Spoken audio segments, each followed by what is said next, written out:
A line crossed. The late afternoon sun painted the suburban streets in golden hues as Officer Derek Walters cruised through the quiet neighborhood. His squad car's polished exterior gleamed, reflecting his self-assured demeanor. A seasoned officer in the precinct, Walters prided himself on maintaining order in his assigned district. Today, though, his confidence bordered on arrogance as he noticed a sleek black SUV parked near a community park. The driver, a petite black woman in a tailored navy suit, was calmly flipping through a stack of papers in the passenger seat. To Walters, the scene didn't add up. He narrowed his eyes. The car looked out of place here, and so did she, or so his biases whispered. Time to check this out, he muttered under his breath, flipping on the squad car's lights. Special Agent Maya Harper had barely unwrapped her turkey sandwich when she saw the flashing lights in her rearview mirror. Setting the sandwich aside, she sighed deeply, her lips pressing into a thin line. As head of the city's Internal Affairs Division, she had dealt with officers like this before. But today was supposed to be a rare break, a day off from the grind of exposing corruption. Not today, she muttered, adjusting her blazer and reaching for her ID badge. She rolled down her window as Walters approached, his hand resting on his holstered weapon. License and registration. Walters barked without preamble. His voice carried an edge of impatience, as if this were an annoyance rather than a duty. Maya handed over the documents, her face unreadable. "Is there a problem, officer?" Walters studied the paperwork briefly, then glanced at her. "This car doesn't match." Maya raised an eyebrow. "Doesn't match what?" "You," Walters said, his tone laced with suspicion. "Mind stepping out of the vehicle?" Maya's jaw tightened. Her instincts told her this wasn't about a traffic violation. This was about power, assumptions, and a badge being wielded like a weapon. "And why, exactly, do you need me to step out?" she asked, her voice calm but firm. Walter's fingers tightened around his belt. "Step out now," he ordered, his tone sharp. Maya opened the door slowly and stepped out with deliberate grace. Her polished heels clicked against the asphalt as she stood to her full height, though it was clear she didn't match Walter's towering frame. Her tailored suit and poised demeanor clashed sharply with the officer's assumptions about her. "Is this really necessary?" she asked, crossing her arms. Walter smirked. "License and registration don't match the description of this vehicle. Looks stolen to me." Maya tilted her head, her lips curving into a sardonic smile. "And I suppose you've already run my plates." Walters hesitated but quickly recovered. "Turn around and place your hands on the car." Maya didn't move. Instead, she reached into her blazer pocket. Walter's hand shot to his gun. "Don't move another inch," he shouted, his voice cracking slightly. Maya froze, then slowly pulled out her badge, holding it up for him to see. Her voice was sharp and controlled. "Special Agent Maya Harper, Head of Internal Affairs." Walters blinked, his expression shifting from arrogance to confusion. "Wait. What?" Maya's eyes locked onto his. "Did you just racially profile me, Officer Walters?" Walters stammered, his confidence crumbling. I was just following protocol." "Really?"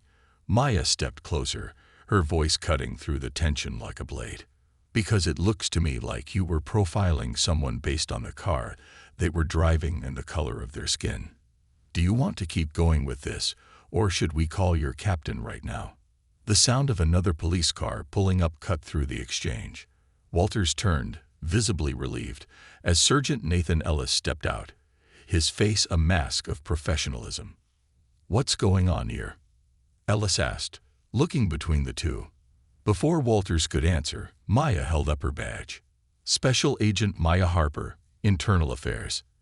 Your officer just racially profiled me." Ellis's expression flickered with recognition as he glanced at Walters, whose face had turned an alarming shade of red. "Is that true, Walters?" Ellis asked, his voice dangerously calm. I thought the vehicle looked suspicious," Walters stammered. Ellis turned back to Maya. "Agent Harper, I deeply apologize for this." Maya's gaze didn't waver. Apologies aren't enough. I'll be filing a formal complaint. This isn't the first time I've heard about Officer Walters' conduct. Ellis's eyes darkened. Understood. I'll handle it. But as Walters slinked back toward his squad car, Maya's instincts told her this wasn't the end. Something deeper was at play here. And Walters was just the tip of the iceberg. Back in her office later that evening, Maya pored over her notes. Walters' behavior mirrored complaints she'd seen in previous cases involving the precinct. A troubling pattern was emerging, one that suggested systemic issues, not just isolated incidents. Her gut told her to dig deeper. Picking up her phone, she dialed her trusted colleague, Detective Alan Riker. "Alan, I need you to pull everything we've got on Officer Walters. Complaints, body cam footage, the works, and check for connections to his precinct's leadership." "What's going on?" Alan asked. "I think I'd just scratched the surface of something big," Maya replied. "And I need to know how deep it goes." As she hung up, Maya couldn't shake the feeling that her encounter with Walters was a catalyst. She wasn't just dealing with one bad cop. She was about to uncover an entire system built to protect them. A deeper cut. The cold morning air bit at Maya Harper's skin as she stepped out of her car, her mind replaying the previous day's events with Officer Walters. She had filed her report with Internal Affairs late last night, detailing every second of the encounter, but her gut told her that this case was only beginning to unravel. Maya walked briskly into her office, a sleek glass and steel building that stood as a fortress of justice, or at least it was supposed to be.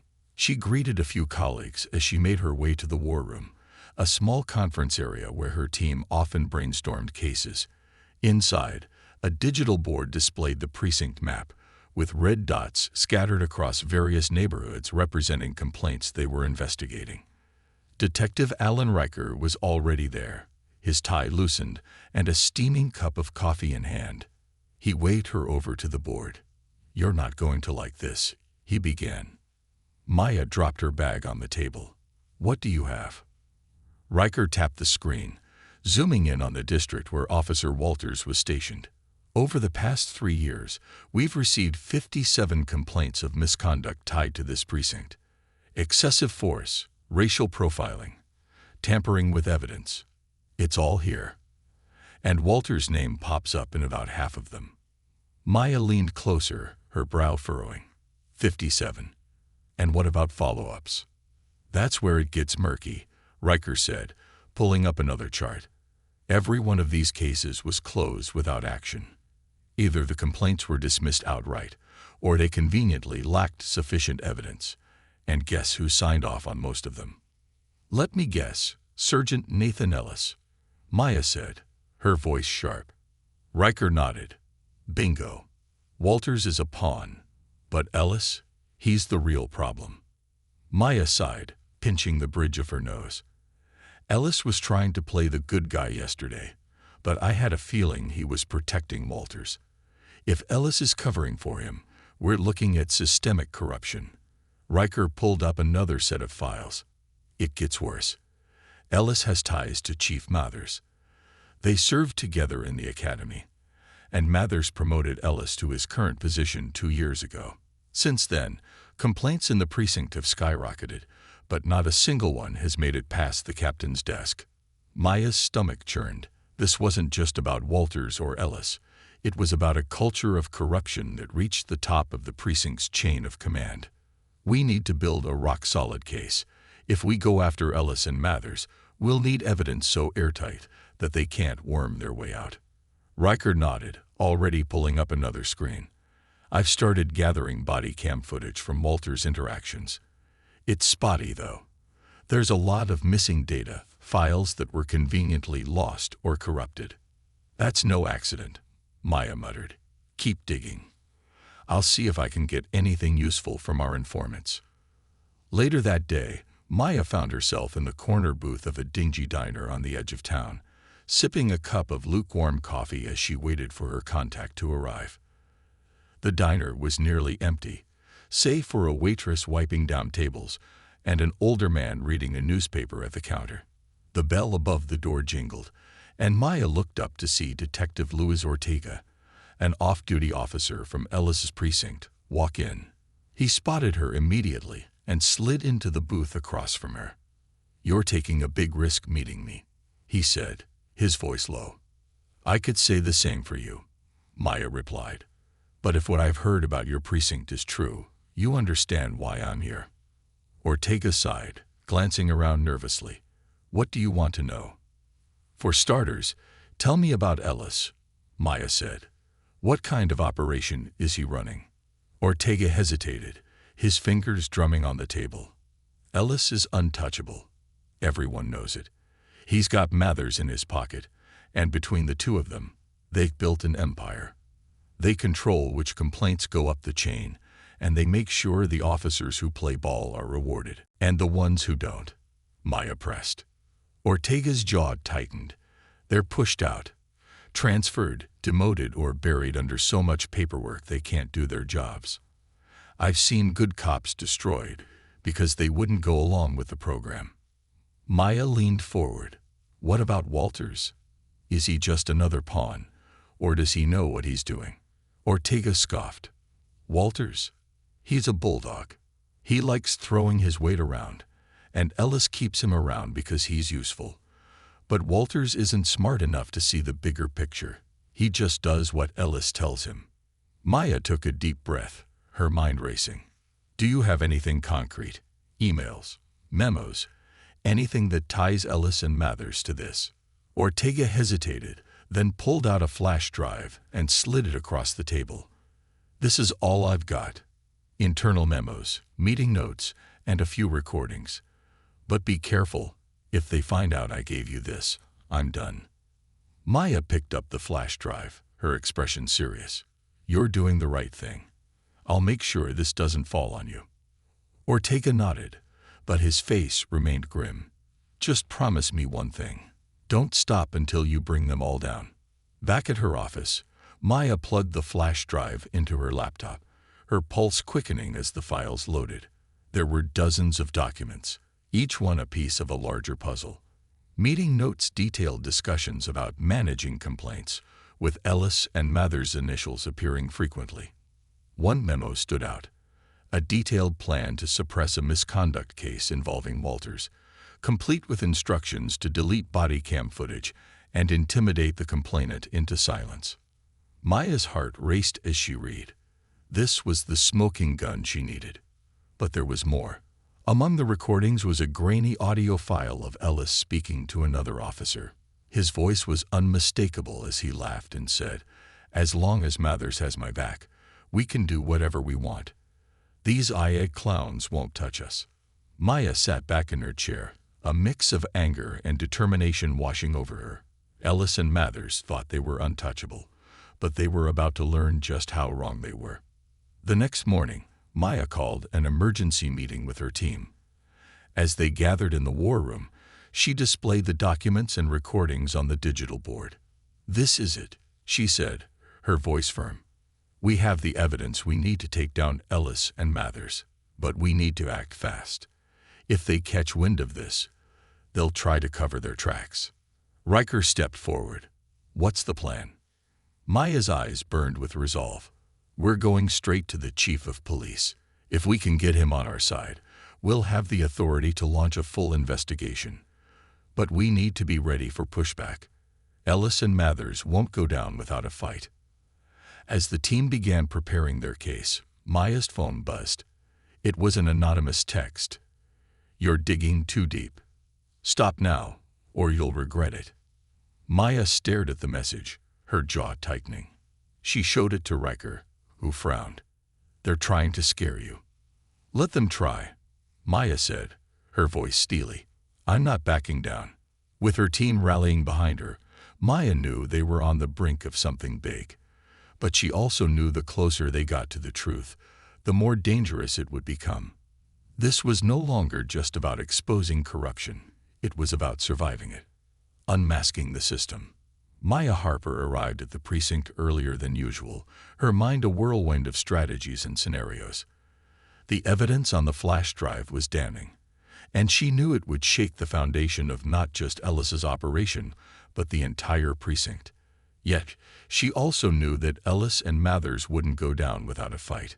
Her instincts told her to expect resistance, even from those she thought she could trust. The anonymous warning text still lingered in her mind, and while it unsettled her, it also steeled her resolve. She wasn't going to be silenced, not when she was this close to unmasking a web of corruption that had plagued the community for years. The precinct buzzed with its usual early morning energy, officers milling about, phones ringing, and dispatchers barking updates. Maya headed straight for the chief's office, her bag clutched tightly in her hand, the flash drive, and her compiled report tucked safely inside. The chief, Thomas Grayson, looked up from his desk as she entered. His gray hair and furrowed brow spoke of decades in the force, but his sharp eyes still carried the weight of command. "Maya," he said, motioning for her to sit. "You've been busy." "You have no idea," she replied, placing the bag on the desk. "I have evidence that implicates Sergeant Ellis, Officer Walters, and even Chief Mathers in a pattern of systemic corruption." Grayson's expression hardened. "This is a serious accusation." "It's not an accusation, it's a fact," Maya said, her voice unwavering. She handed him the flash drive. "Everything you need is on there. Internal memos, recordings, and case files. They'd been burying complaints, intimidating witnesses, and covering up misconduct for years." Grayson plugged the flash drive into his computer, his eyes narrowing as he began to scan the files. For several minutes, the room was silent except for the faint hum of the computer. Then he leaned back in his chair, his expression grim. "This is explosive," he said finally. "But it's also dangerous. If what you're saying is true, Ellis and Mathers won't go down quietly. They have allies, and they'll fight this every step of the way." "I know," Maya said. "That's why we need to act now, before they realize we have this." Grayson nodded, his fingers steepled in thought.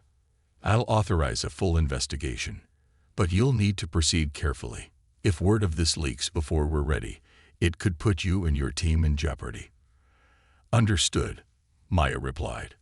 "I've already instructed my team to secure all relevant files and keep a low profile. But we'll need warrants to seize any additional evidence, especially from Ellis and Mathers." Grayson hesitated, then nodded. "I'll get you the warrants. But be careful, Maya. You're dealing with people who have a lot to lose, and they won't play fair." Later that afternoon, Maya convened her team in the war room. The air was charged with anticipation as she briefed them on the plan. "We're going to hit Ellis and Mathers where it hurts," she said, her voice firm.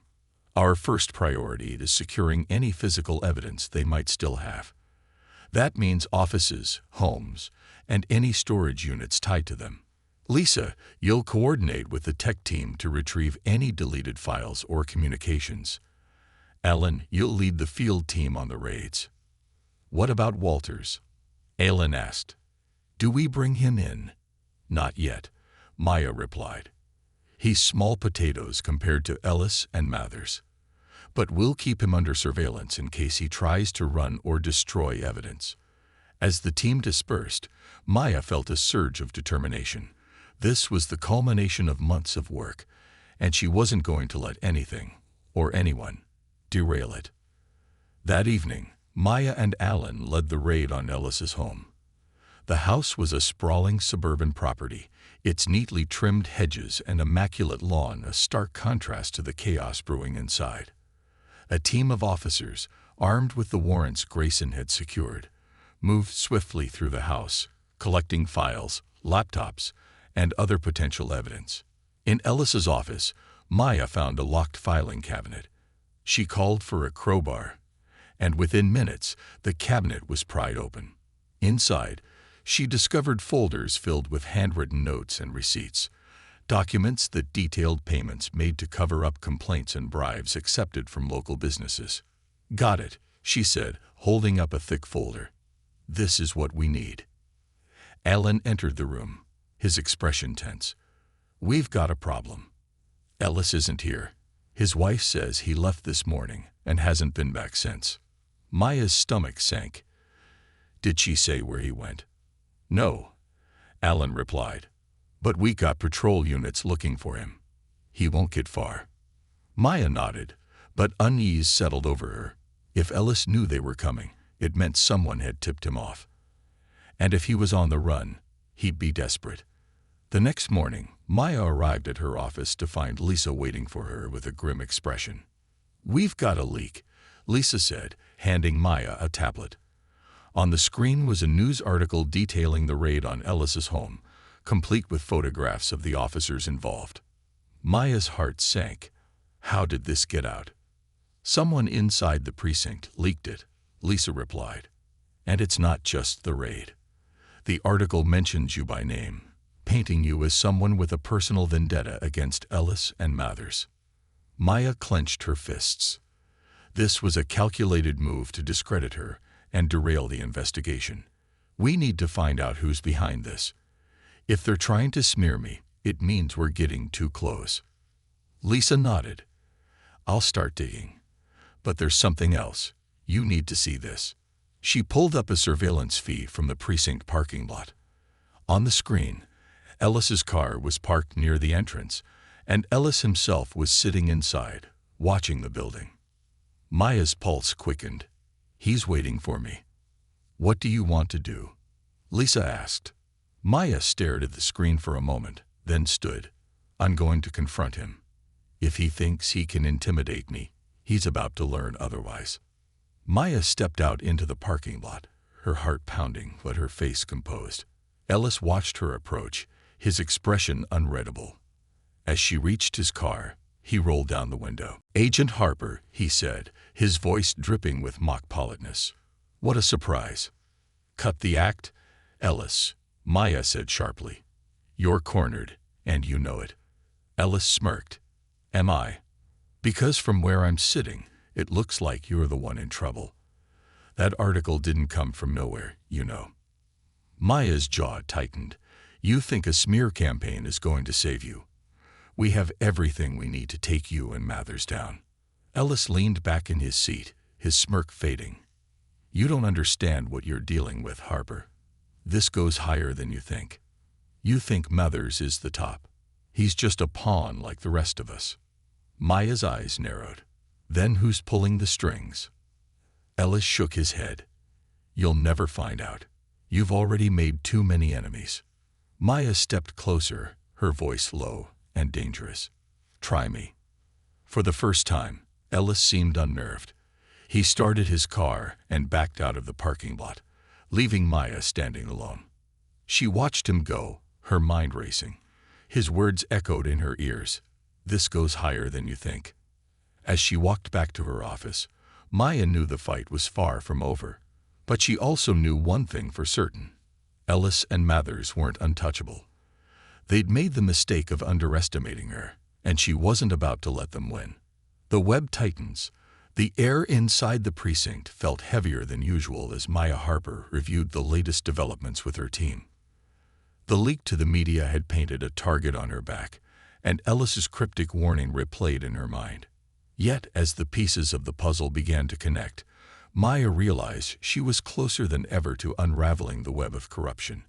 But that web was also closing in on her. She stood before the digital board in the war room, her team gathered around her. The board displayed a timeline of events, linking Ellis, Mathers, Walters, and now several other officers. The further they dug, the clearer it became that this wasn't just a few bad cops. It was an organized operation spanning years. "Here's where we stand," Maya began, pointing to the latest findings. "We've confirmed that Ellis has been covering for Walters and other officers involved in misconduct. Mathers has been complicit, ensuring complaints never reach higher authorities. But this goes beyond individual actions." She tapped the screen, revealing financial records they had obtained from Ellis's confiscated files. These payouts show a pattern. Officers were incentivized to target specific neighborhoods under the guise of community policing. These areas, primarily low-income and minority communities, were then subjected to increased citations, arrests, and asset seizures. Alan leaned forward, his brow furrowed. So it's not just about power, it's profit. Exactly, Maya said. The money from these operations was funneled into a slush fund controlled by Ellis and Mathers. It funded everything from campaign donations to personal expenses. Lisa raised her hand. What about the higher-ups Ellis mentioned? Could this go beyond the precinct? Maya nodded. It's possible. That's why we need to tread carefully. Whoever is behind this won't hesitate to protect their interests. And now that our investigation is public, they'll be watching our every move. The room fell silent as the weight of Maya's words settled over the team. Finally, Alan spoke. What's our next move? We focus on the evidence we already have, Maya said. The financial records and internal communications are enough to implicate Ellis and Mathers. But we need a direct link to whoever is pulling the strings above them. Lisa hesitated. There's something else. I ran a background check on Mathers. His connections run deep. Former academy classmates, political allies, even ties to local business leaders. One name stood out, Jacob Grayson. Maya's breath caught. Chief Grayson's brother. Lisa nodded. He's a real estate developer with major stakes in several of the neighborhoods targeted by the precinct. If the increased policing drove residents out, it would explain why property values plummeted before being bought up for pennies on the dollar. Alan swore under his breath. This isn't just corruption, it's a racket. Maya's jaw tightened. If Jacob Grayson is involved, that complicates things. The chief has been cooperative so far, but we can't assume his loyalty if his brother's implicated. She turned back to the board. Let's double-check everything we have on Mathers and Ellis. We need to be absolutely certain before we confront the chief. That evening, Maya found herself in the dimly lit parking garage beneath the precinct, her thoughts churning. The walls felt like they were closing in, but she refused to let doubt take hold. She knew she was on the verge of something massive, something that could reshape the entire department if she succeeded. Her phone buzzed, pulling her from her thoughts. It was a text from Lisa. New intel. Come to the office ASAP. Maya drove back to the office, her pulse quickening. When she arrived, Lisa was waiting with a grim expression. We found something in the emails between Mathers and Jacob Grayson, Lisa said, pulling up a series of messages. They're not just business associates. They've been coordinating directly. Mathers was feeding Jacob information about planned operations, and in return, Jacob was funneling money back into the precinct. Maya leaned over the screen, her eyes scanning the messages. Each one was more incriminating than the last, with phrases like relocation incentives and enforcement zones laying bare their intent. This is the link we needed, Maya said. But we can't act on it yet. We need to confirm the chief's position. If he's in on this, we'll need external support. Lisa hesitated. There's one more thing. Mathers sent an encrypted message to Ellis yesterday, just before the raid. We managed to decrypt it. She handed Maya a printout of the message. Move the files. She's getting too close. Maya's stomach churned. The leak to the media hadn't just been a smear campaign. It was a deliberate attempt to derail her investigation. And now that she was closing in, the stakes were higher than ever. The following morning, Maya requested a private meeting with Chief Grayson. As she entered his office, she couldn't help but study his expression, searching for any sign of duplicity. Grayson motioned for her to sit, his face unreadable. You wanted to see me, Harper? He asked, his tone neutral. Yes, Maya said, placing the incriminating emails on his desk. I need to know where you stand, Chief. Grayson's eyes flicked over the documents, his jaw tightening as he read. When he finished, he leaned back in his chair, his gaze piercing. This is damning. It is, Maya replied. But it also implicates your brother. Grayson's face darkened, and for a moment, Maya thought he might deny everything. But then he sighed, rubbing his temples. I had no idea Jacob was involved in this, he said. But if what you're saying is true, I won't protect him. I swore an oath to this department, and I intend to uphold it. Maya studied him carefully, searching for any hint of insincerity. Finally, she nodded. Then we need to move quickly. Mathers and Ellis are already covering their tracks, and if Jacob gets wind of this, he'll disappear. Grayson nodded. I'll authorize a joint task force with the district attorney's office. We'll hit them all at once. Mathers, Ellis, and Jacob. But you'll need to lead the charge. Harper, you know this case better than anyone. I won't let you down, Maya said. As she left the office, Maya felt a surge of determination. The net was closing around Ellis, Mathers, and Jacob Grayson, and she was ready to deliver the final blow. That night, Maya and her team prepared for the operation. Warrants were secured, teams were briefed, and every detail was meticulously planned. They would strike simultaneously, raiding multiple locations to ensure no evidence could be destroyed or moved. As Maya reviewed the plan one final time, her phone buzzed with another anonymous text. You won't make it out of this alive. Maya stared at the message, her resolve hardening. She had come too far to be intimidated now. The truth was within her grasp, and she wasn't going to let fear stop her. The raid was set to begin at dawn, and Maya knew it would be the most important operation of her career. She only hoped it wouldn't be her last. The breaking point. The first rays of dawn barely touched the horizon when the task force assembled in the precinct's main briefing room. The air was electric with tension and anticipation. Maya Harper stood at the front, flanked by Chief Grayson and Alan Riker. The plan was set, the teams were ready, and the stakes had never been higher. Maya scanned the room, her gaze landing on the officers who would be carrying out the raids. This is more than just an operation, she began, her voice steady but firm.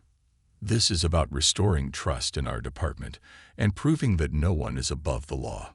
Today, we make it clear that corruption has no place here. She pointed to the digital map displayed on the wall, which showed 3 marked locations: Mathers' home, Jacob Grayson's office, and the precinct's evidence storage facility. We'll hit all 3 locations simultaneously.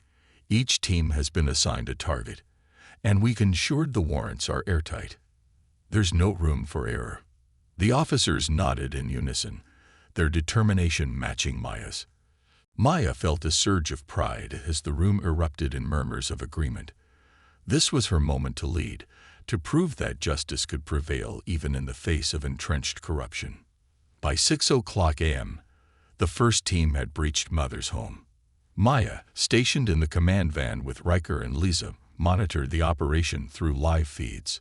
The officers moved with precision, securing laptops, filing cabinets, and a hidden safe in the basement. Mathers was caught off guard, still in his bathrobe, his face a mix of shock and rage as he was cuffed and read his rights. Lisa leaned closer to the monitor. We've got the safe open, she reported, her voice tinged with excitement. Looks like financial records, ledgers. This could be the missing link. Bag it all and catalog it, Maya instructed into her headset. We'll analyze it back at the precinct. Meanwhile, the second team was at Jacob Grayson's downtown office. The building's modern facade belied the underhanded dealings that had taken place within. Officers found locked filing cabinets filled with real estate transaction records and evidence of shell companies tied to Grayson's development firm. When Jacob arrived, he tried to talk his way out, but his bluster fell flat in the face of the mountain of evidence. Get him downtown, Maya said, watching the feed as Jacob was escorted out. We'll interrogate him alongside Mathers. The third location, the precinct's evidence storage facility, was the most critical. It housed files and body cam footage that Ellis and Mathers had suppressed for years. This operation had to go perfectly. Any misstep could give Ellis time to destroy the remaining evidence. Maya and Riker led the team at the storage facility. The morning air was cold, and Maya's breath formed small clouds as she approached the entrance. The building was quiet, almost too quiet, and her instincts were on high alert. Something doesn't feel right, Riker muttered, his hand resting on his sidearm. Maya nodded. Stay sharp. We don't know what to expect." They entered cautiously, their flashlights cutting through the dim interior. Rows of metal shelves stretched before them, each filled with boxes labeled by case number. The team split into pairs, methodically searching for the files linked to Ellis and Mathers. "Over here," Lisa called from the far end of the room. She was holding a box labeled with one of the key case numbers. Maya joined her, opening the box to reveal folders of complaints, photographs, and transcripts. It was a goldmine. But as Maya flipped through the files, a noise caught her attention, a faint shuffle from the shadows. She froze, her hand instinctively reaching for her weapon. "Who's there?" she called out. For a moment, there was silence. Then, a figure emerged, a man in plainclothes, holding a crowbar. Maya recognized him instantly. Officer Derek Walters. "Walters," Maya said, her voice steady but firm. "What are you doing here?" Walters sneered. "I could ask you the same thing, Agent Harper. Digging where you don't belong." "This is over, Walters," Maya said, keeping her gun trained on him. "We have the evidence. Mathers and Ellis are done. And so are you." Walters chuckled, his grip tightening on the crowbar. "You think you've won. You don't understand how deep this goes. You're playing a dangerous game." "I'm not playing," Maya shot back. "Drop the weapon and step away from the files." Walters hesitated, his eyes darting between Maya and the exit. For a moment, Maya thought he might comply. But then, with a sudden burst of movement, he swung the crowbar toward her. Maya reacted instinctively, sidestepping the attack and disarming him with a swift strike. The crowbar clattered to the ground as Riker and the other officers closed in, pinning Walters to the floor. "Cuff him," Maya ordered, her heart pounding. She turned to the team. "Secure everything. We're taking it all back to the precinct." By noon, the evidence from all 3 locations was laid out in the war room.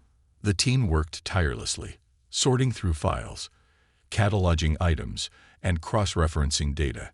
The sheer volume of corruption was staggering. Financial records, suppressed complaints, and even internal memos detailing the targeting of specific neighborhoods. But the most damning evidence came from the storage facility. Body cam footage showing Ellis, Walters, and other officers using excessive force and fabricating charges. The videos were undeniable proof of systemic abuse. As Maya reviewed the footage, her phone buzzed with a text. "You're playing with fire. Back off, or you'll burn." She showed the message to Riker, who frowned. "They're desperate. That's a good sign." "Maybe," Maya said. "But we can't let our guard down. Not now." That evening, Maya met with Chief Grayson to present the findings. The chief's expression darkened as she laid out the evidence, his jaw tightening with each new revelation. "This is worse than I imagined," he said, his voice heavy. "Ellis and Mathers betrayed the trust of this department. And my brother." He trailed off, shaking his head. "I'll cooperate fully with the investigation. Harper, you have my word." Maya nodded. "Thank you, Chief. But this is just the beginning. We need to ensure the DA has everything they need to prosecute." As she left the chief's office, Maya felt a mix of relief and determination. The operation had been a success, but she knew the fight wasn't over. The arrests were only the first step in dismantling the corrupt system Ellis and Mathers had built. Maya returned to her desk, exhaustion threatening to take hold. But as she looked at the mountain of evidence before her, she felt a renewed sense of purpose. The truth was out, and justice was finally within reach. Justice delivered. The courtroom was silent, save for the quiet rustling of papers and the occasional whisper. The tension was palpable as Special Agent Maya Harper took her seat in the gallery, her eyes fixed on the front where the judge presided over the case of State v. Ellis, Mathers, and Grayson. This was the culmination of months of investigation, sleepless nights, and relentless pursuit of justice. The prosecution had presented a mountain of evidence, much of it gathered during the raids Maya had orchestrated. Financial records, suppressed complaints, body cam footage, and internal communications painted a damning picture of a precinct riddled with corruption, with Ellis and Mathers at its rotten core. The court proceedings were expected to be lengthy, but the weight of the evidence suggested a decisive victory for justice. Yet Maya knew better than to celebrate early. 2 weeks earlier, the precinct was still reeling from the fallout of the raids. Mathers, Ellis, and Walters were in custody, but their allies weren't going quietly. Several officers had resigned, while others attempted to distance themselves from the scandal. Meanwhile, Jacob Grayson had hired a high-powered legal team, intent on discrediting the evidence and portraying himself as an unwitting participant. Maya sat in the war room, reviewing the case strategy with her team. Alan Riker was standing by the digital board, pointing to a timeline of events. "We've got enough to bury them," he said confidently. "The ledgers, the emails, the footage, it's airtight." Maya nodded, but her expression was cautious. "Airtight isn't enough. Their defense will focus on casting doubt on the chain of custody and claiming we overstepped during the raids." Lisa, seated nearby, looked up from her laptop. "They're already spinning the media narrative. Jacob Grayson's team is pushing the angle that he's just a businessman caught in a bad situation, and Ellis is trying to cut a deal, claiming Mathers orchestrated everything." "Typical," Maya muttered. "Divide and conquer. We need to stay focused on the evidence. If we let them dictate the narrative, they'll chip away at our case piece by piece." Alan crossed his arms. "And Walters?" "He's small fry," Maya replied. "But he's desperate.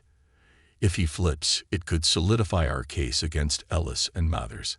Have we offered him a deal yet?" Lisa shook her head. "Not yet, but the DA's office is considering it. Walters is scared, but he's also unpredictable." "Keep the pressure on him," Maya said. "If he knows we're not backing down, he might give us the final piece we need." The next morning, Maya received a call from the district attorney. Walters had agreed to testify in exchange for a reduced sentence. His statement, delivered in a closed-door session, was both chilling and infuriating. He detailed how Mathers had instructed him to target specific neighborhoods, how Ellis had manipulated evidence, and how Jacob Grayson had used his connections to profit from the precinct's actions. But what struck Maya most was Walters' admission that the corruption extended beyond their precinct. "It wasn't just us," he said, his voice trembling. "There are others. Other precincts, other officers. This thing is bigger than you think." Maya's heart sank. She had suspected as much, but hearing it confirmed was a bitter pill to swallow. Even as she worked to dismantle one corrupt system, others were likely flourishing in its shadow. The trial. Maya's attention snapped back to the courtroom as the prosecutor stood to deliver his closing argument. "This case is about accountability," he began, his voice steady and commanding. "It's about holding those in power to the same standards as the people they are sworn to protect." He laid out the evidence piece by piece, painting a vivid picture of how Ellis and Mathers had abused their authority, how Walters had carried out their orders, and how Jacob Grayson had reaped the financial rewards. When the defense stood to counter, they leaned heavily on character arguments, attempting to portray Mathers as a tough but fair leader, Ellis as a dedicated officer, and Jacob Grayson as an unwitting participant. But the evidence was overwhelming, and the jury's expressions made it clear that the defense's narrative was failing to take hold. Maya sat with her hands clasped tightly in her lap, her pulse quickening as the judge addressed the jury. "You have heard the evidence and the arguments. Now it is your duty to decide." The verdict. The jury deliberated for less than a day. When they returned, the courtroom was filled with tension so thick it was almost suffocating. Maya sat on the edge of her seat as the foreperson stood to deliver the verdict. "On the charge of conspiracy to commit corruption, we find the defendant, Nathan Mathers, guilty. On the charge of abuse of power under color of law, we find the defendant, Nathan Ellis, guilty. On the charge of financial fraud and conspiracy, we find the defendant, Jacob Grayson, guilty." Maya exhaled, a wave of relief washing over her. The courtroom erupted into murmurs. some of satisfaction, others of discontent. The judge called for order before addressing the defendants. You have betrayed the trust of the public and dishonored your positions. This court will ensure that justice is served. Sentencing was scheduled for the following week, but for Maya, the verdict was a victory in itself.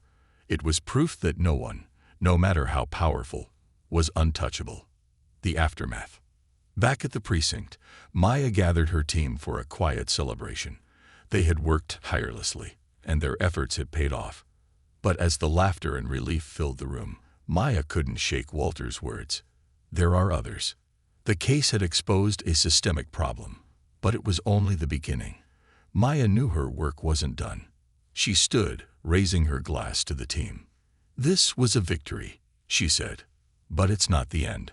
There are still others out there, other officers, other precincts, who think they're above the law. We've proven today that they're not, and we're not stopping until we clean house. Her words were met with cheers, but Maya's mind was already racing ahead. There would be more battles to fight, more webs to untangle. But for now, she allowed herself a moment of satisfaction. Justice had been delivered, but the fight for accountability was far from over.